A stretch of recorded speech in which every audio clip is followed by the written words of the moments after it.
우리 하나님의 말씀 요한복음 5장 19절에서 29절까지의 말씀 제가 읽겠습니다.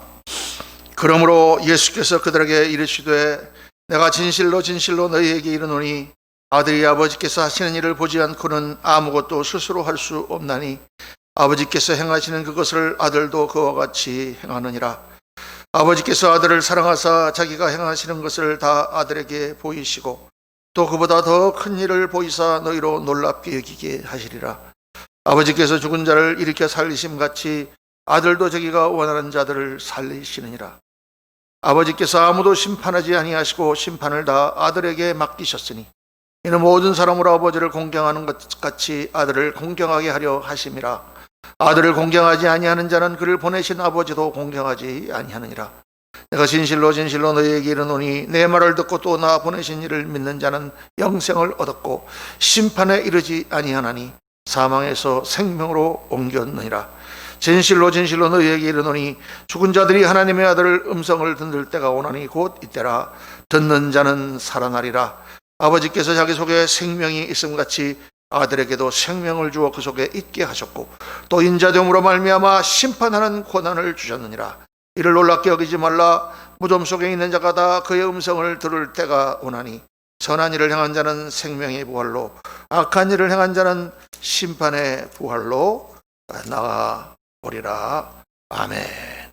아멘. 아멘. 아멘.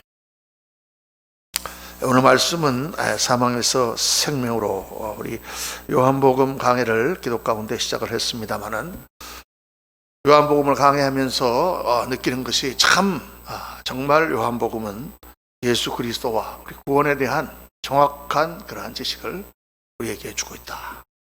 이 말씀을 우리 성도님들과 함께 다시 정확하게 묵상해 나가는 것이 얼마나 필요한 것이었는가를 생각하고 하나님께 감사를 드립니다.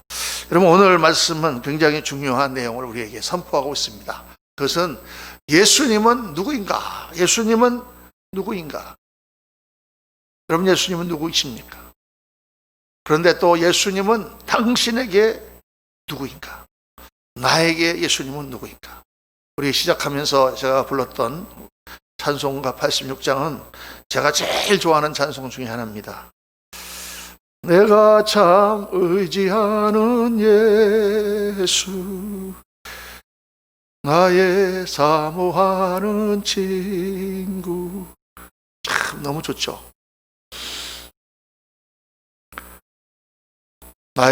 내가 참 의지하는 예수, 나의 상처 입은 심령을 불쌍하게 여기사 위로하여 주시니 미쁘신 나의 좋은 친구.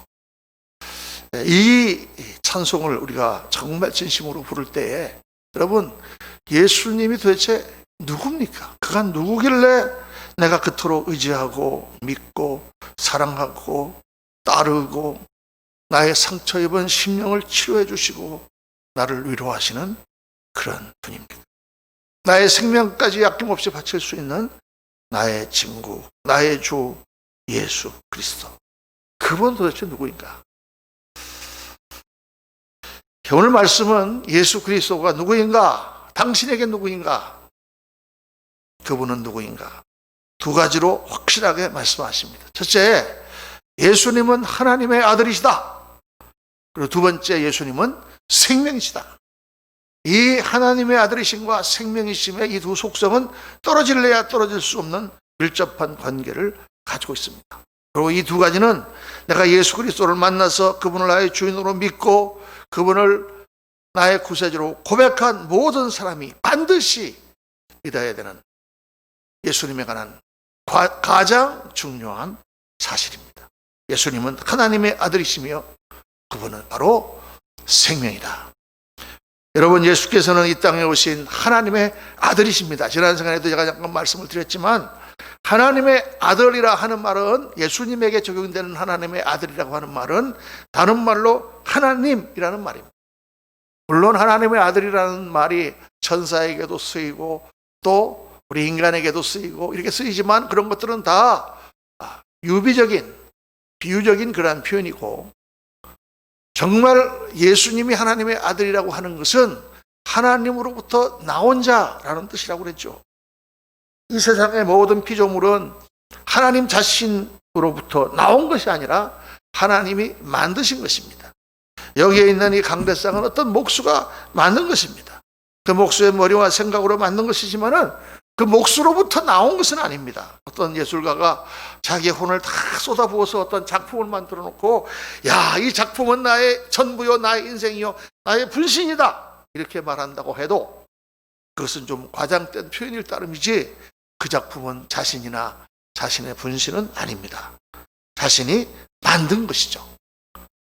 그러나 만약 그분에게 사랑하는 아들이 있다면 그 아들은 그 만든 물건이 아닙니다. 그 아들은 그분 자신으로부터 나온, 그분 자신을 쏙 빼닮은 또 하나의 장인 거죠. 여러분, 이 둘을 구별하실 수 있으시겠습니까? 이 우주 만물, 아름답고 묘하고 정말 거대한 이 만물, 이 우주에 있는 어떠한 것도 하나님으로부터 나온 것은 없습니다. 다 하나님이 만드신 것들입니다. 그런데 예수님은 하나님이 만드신 피조물이 아닙니다. 그분은 하나님으로부터 나오신 분이다. 그래서 하나님을 쏙 빼닮은, 하나님의 속성을 그대로 가지신, 그분의 품성을 우리에게 보여주신, 나타나신 하나님이시다. 믿으십니까? 여러분, 이걸 믿는 것이 예수를 믿는 것이에요. 예수님은 인간의 육신을 입고 오신 하나님이십니다. 또 우리와 함께 거하시는 임마누엘의 하나님이십니다. 우리의 몸을 입고 오셨으므로 우리의 대표가 되셨습니다. 우리 인간이 되셨습니다. 그러나 또한 하나님이시기 때문에 우리 죄를 사하실 수가 있습니다. 만약 예수님이 하나님이 아니시고 인간만이라면 절대 우리 죄를 용서하실 수가 없지요. 왜냐하면 우리가 하나님 앞에 가서 받는 그 심판받는 죄는 하나님께 대한 죄지 인간에 대한 죄가 아니기 때문입니다. 심판하시는 분은 하나님이시죠.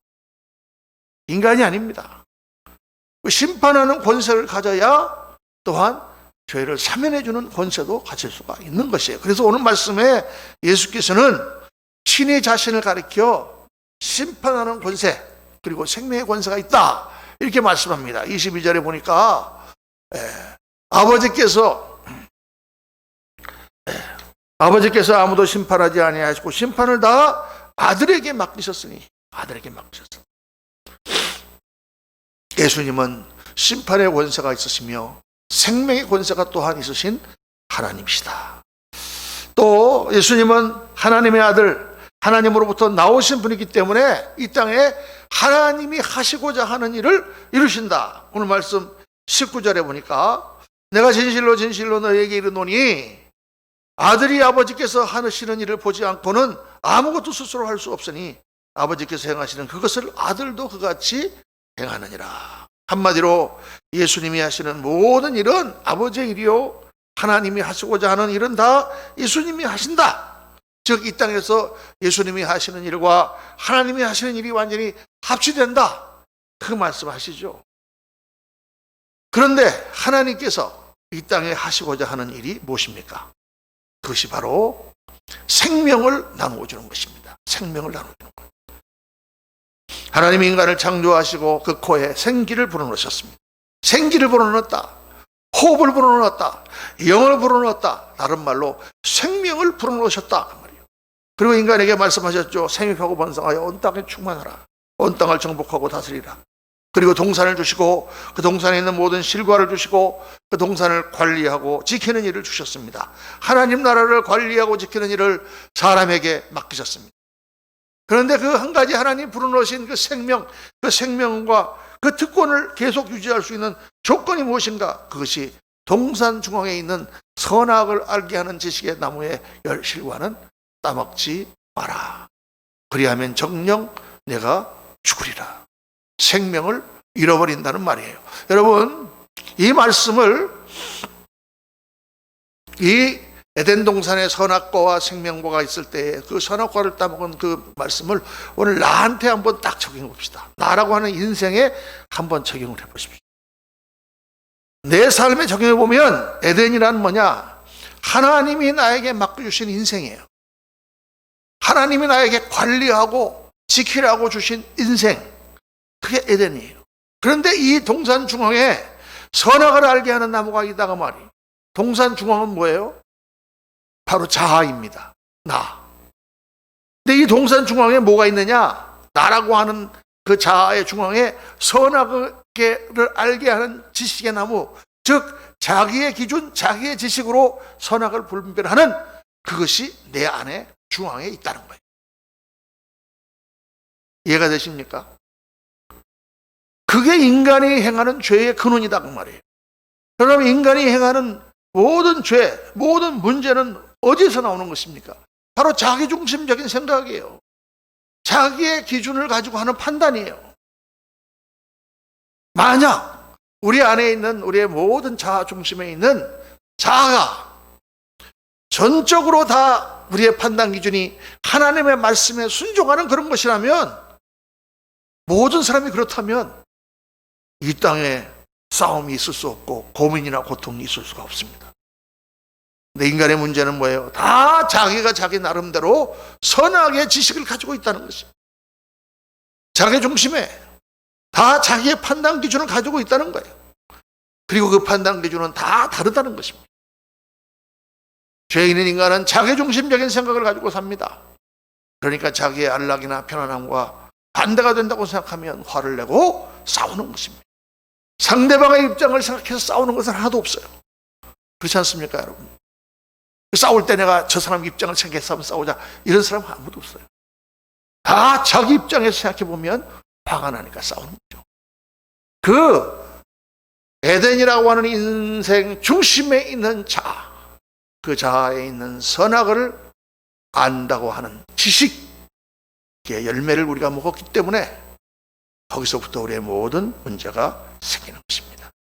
그런데 예수를 믿는다는 것은 뭐냐?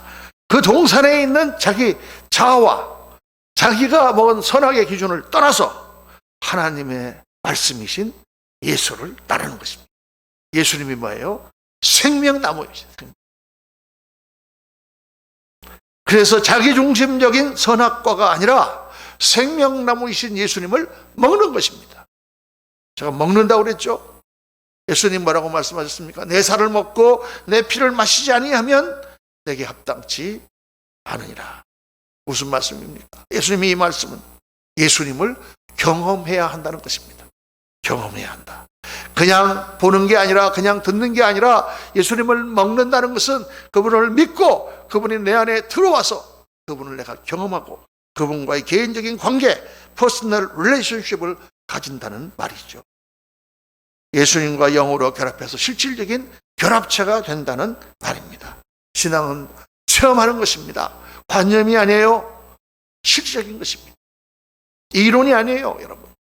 오늘 우리의 삶에 매일매일 적용해야 되는 것입니다. 그래서 26절에 아버지께서 자기 속에 생명이 있음같이 아들에게 생명을 주어 그 속에 있게 하셨고, 생명에 대해서 말씀하죠.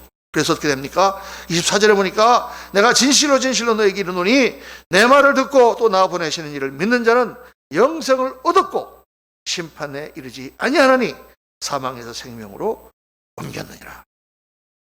하나님의 말씀을 불순종하여 선악의 열매를 따먹은 인간, 그래서 하나님으로부터 분리되고 생명을 잃어버렸다면 이제 예수님의 말씀을 듣고 생명을 주시기 위해서 하나님께서 보내신 하나님의 아들, 그 생명나무이신 예수님을 믿고 어떻게 된다고요?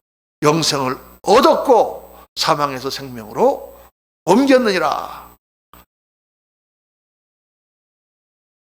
이걸 퓨처리스틱 에어리스트라고요. 영어 헬라어에서 뭐라고 하냐면 미래적인 과거 시제라고 합니다. 미래의 일을 얘기하는데 과거의 그거로 얘기하는 거예요. 어떤 사람이 어떤 거를 보고 저건 내 거야. 지금 자기 거가 안 됐는데, 안 됐는데 내 거야. 이미 자기 것처럼 된 것처럼 말하는 그런 거는 미래에 대한 확고한 그런 얘기잖아요. 근데 이제 신약 성경에 특별히 이런 과거 시제, 미래의 일을 얘기하면서 이미 그것이 이루어진 것이 미래의 일이지만 너무나 확실하기 때문에 과거로 쓰는 그런 시제를 쓰고 있습니다. 영생을 얻었고 사망에서 생명으로 옮겼느니라. 이미 그리스도를 믿고 그 안에 그분을 나의 중심에 생명나무로 모시고 그분의 열매를 따먹은 자는 사망에서 생명으로 옮긴 줄로 믿습니다. 할렐루야. 바로 이게 복음이죠. 여러분, 예수님의 음성을 들을 때에 부활의 역사가 일어납니다. 영으로 죽은 모든 사람들이 오늘날 인생의 문제를 끌어안고 고통당하는 인간들이 예수님의 음성을 들어야 그 사망과 저주에서 벗어날 수가 있습니다. 다른 길이 없어요. 25절 말씀 보세요. 진실로 진실로 너에게 이르노니 죽은 자들이 하나님의 아들의 음성을 들을 때가 오나니 곧 이때라. 듣는 자는 살아나리라.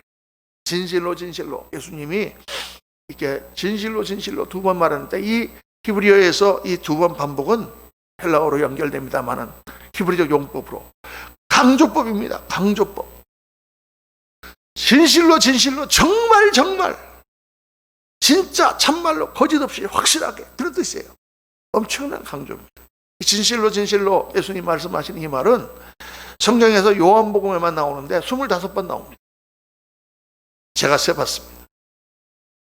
25번.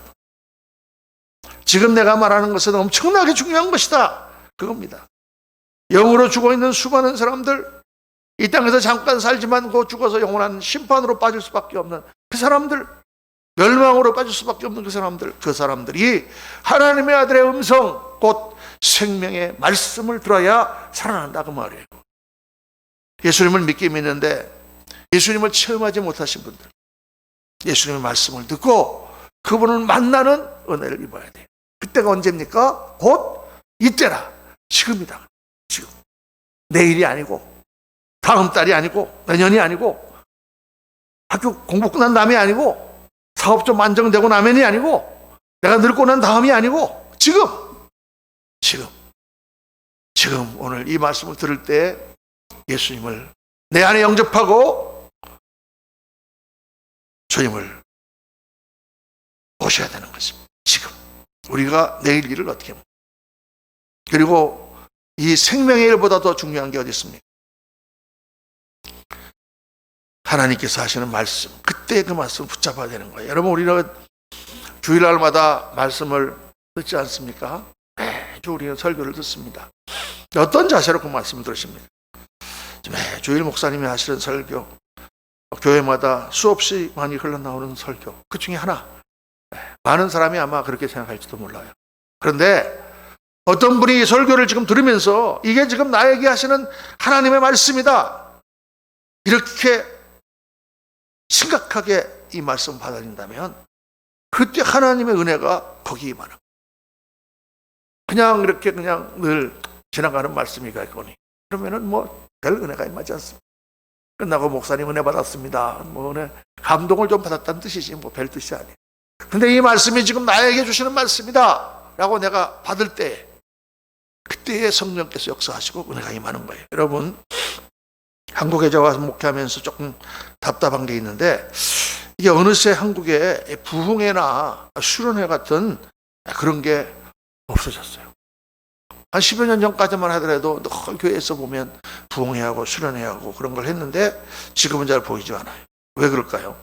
근데 그런 모임을, 여러분, 그런 특별한 모임을 갖지 않습니까? 휴가를 내서 3박 4일을 같이 간다든가, 아니면 뭐 부흥회를 해서 특별히 그때는 딴 약속 다 없애버리고 저녁 때 와서 하나님의 말씀을 집중해서 듣는다든가, 이러면은 그럴 때 특별한 은혜를 우리가 받습니다. 왜냐하면 그게 며칠 동안 시간을 들이고 공을 들이고 특별히 하나님께서 역사하실 것이라는 기대를 가지고 또 한적한 곳 집중해서 잘 짜여진 프로그램 가운데 마음을 열고 마음을 듣기 때문에, 미국에서 목회할 때 참 그런 프로그램들을 잘 이용했어요.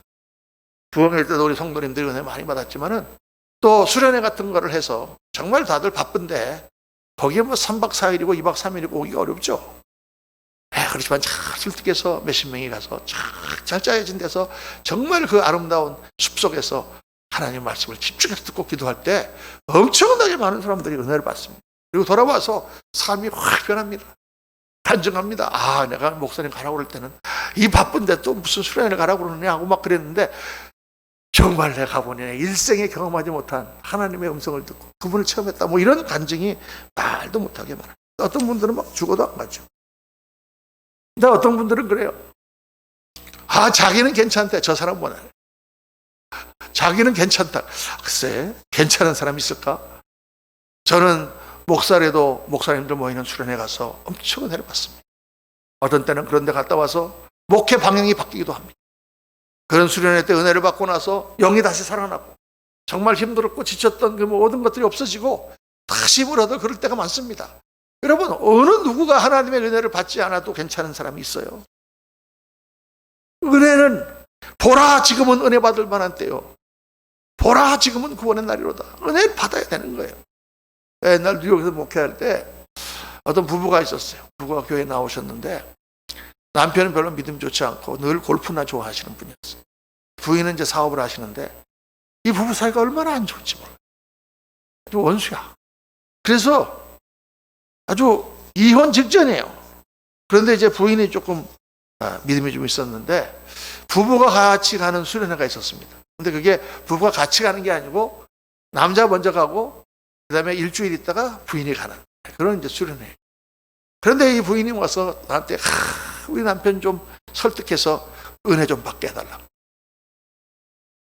그래서 설득했죠. 그랬더니 그 사람은 뭐 하기 싫은데 목사님이 하도 뭐 말씀하니까 그럼 가겠습니다. 그래서 갔어요. 가서 3박 4일 갔다 왔는데 완전히 깨진 거예요. 정말 완전히 세상적이고 골프밖에 모르는 사람인데 일주일 내내 찬송을 들으면서 특별히 나 같은 죄인 살리신 그 은혜 고마워, 그걸로 울면서 얼마나 하나님을 만났다고 자기 간증하고 얼마나 은혜를 많이 받았는지. 할렐루야. 제가 이제 부인이 갈차하게 되잖아요. 그런데 부인이 딱 찾아보더니 자기 못 가겠다는. 아니 당신이 지금 남편 가라고 그렇게 해놓고 왜 당신 못 가냐 그랬더니 자기는 사업이 바빠갖고 못 가겠다. 그리고 남편이 은혜 받았으면 됐대. 문제는 남편에게 있는 거지 자기에게 있는 것이 아니기 때문에 남편이 은혜 받았으니까 됐대. 자기는 안 받아도 된다는 거예요. 자기는 이미 은혜 받았다는 거예요. 아무리 얘기해도 말을 안 들어요. 여러분 어떻게 되신지 아십니까? 그리고 몇 달 있다가 그 다음에 이혼했습니다. 너무 안타까워요. 여러분, 나는 다 됐으니까 나는 은혜 안 받아도 된다? 그런 말이 어디 있어요, 여러분? 믿음에는 한계가 없는, 은혜에는 한계가 없어요. 은혜의 수준도 수백 가지 단계가 있어요. 우리 같은 죄인은 계속 은혜 받고 또 받고 매일 받고 특별한 때 받고 그리고 또 받아야 되는 줄로 믿습니다. 오늘 말씀에 예수께서 결론을 지으시면서 생명의 부활과 심판의 부활에 대하여 말씀하셨습니다. 생명의 부활은 알겠는데 심판의 부활은 뭐냐? 이 세상에 한번 살아난 사람은, 태어난 사람은 예수님을 믿건 안 믿건 다 다시 살아난다고 성경은 말씀하십니다.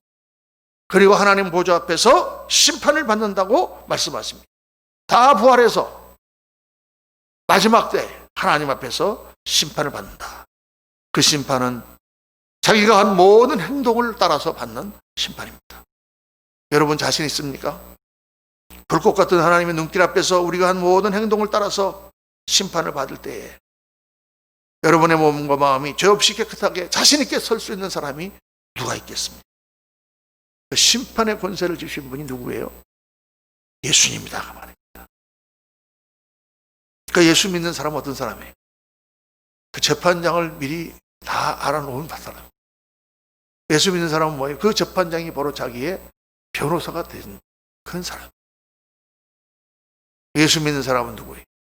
바로 그 재판장이 자기를 위하여 죄값을 다 치르신 분이에요. 그래서 마귀의 참소, 마귀가 공격하여 이 사람을 버려야 합니다를 이미 재판장이시며 변호사인 예수께서 이를 용서해 주신다는 거죠. 그 재판장과 그 변호사 없이 어떻게 우리가 하나님의 심판대 앞에 설 수 있겠습니까? 죽어봐야 알겠습니까? 미국에서 제가 이제 목회할 때 어느 날 토요일 밤에 설교를 준비를 하는데 미국에서는 이 토요일이면은 파티가 많이 열려요. 옆집에서 이제 밤 12시, 1시까지 막 술 먹고 떠들고 그래도 토요일이니까 하고 다 이렇게 이해합니다. 딴 때는 절대 그러지 않는데 금요일, 토요일 날은 조금 그런 경향이 있어요. 근데 그날 옆집에서 파티가 열렸어요. 술 먹고 떠들고 뭐 깔깔깔 웃고 막 그러다가 이제 한 12시 반쯤 되니까 파티가 끝나는지 바이 굿나잇 그러고 다 헤어지는 거예요. 근데 그 바이 소리를 들으면서 제가 그런 생각을 했습니다. 저 사람은 술 먹고 춤추고 파티하고 나는 오늘 저녁 말씀을 보며 설교 준비하고 있고 저 사람들과 나는 뭐가 다른가? 무엇이 다른가? 다 하나님께서 그 생각을 주셨어요. 그것은 인생이 끝나고 주님을 만나는 날 나는 영원한 부활로 나가고 저 사람들은 심판의 부활로 간다. 그것이 다르다. 그때 우리는 정말 영원한 바이바이를 하는 거다. 여러분, 인생은 잠깐입니다. 예수님을 믿으십니까? 만나셨습니까? 확실치 않으십니까? 그런데 왜 그러고 계십니까? 교회 나온다고 예수 믿는 거 아니죠. 집사직분 받았다고 예수 믿는 거 아닙니다. 정말 예수님을 만나 그분을 나의 주인으로 모셨느냐? 이거에 대한 확실한 답이 있어야 돼요. 그리고 여러분, 사업이 잘 안 되십니까? 가정에 어려움이 있습니까? 건강이 좋지 않으십니까? 골치 아픈 문제가 있으십니까? 참 힘들죠. 그렇지만 너무 걱정하지 마세요. 왜? 그런 것은 정말 중요한 일이긴 한데 진짜 중요한 문제는 아니에요. 최소한 생명의 문제보다 중요하진 않습니다.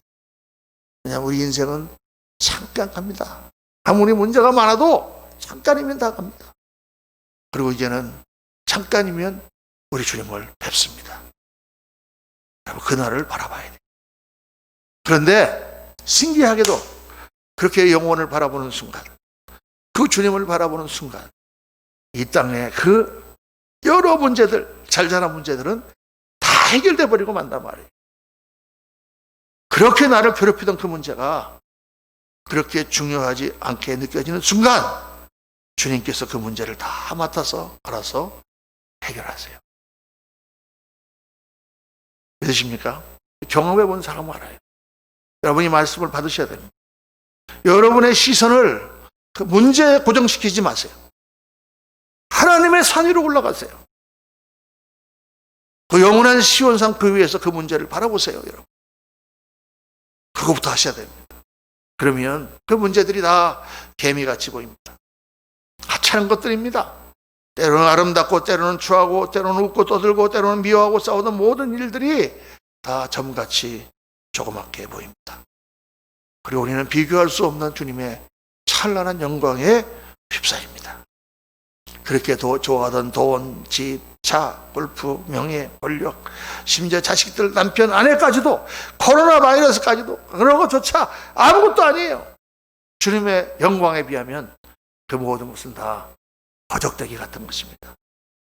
그 산으로 한번 올라가 보세요. 그러면 모든 문제에서 해방받습니다. 여러분, 결코 도피가 아닙니다. 이것은 시각의 변화입니다.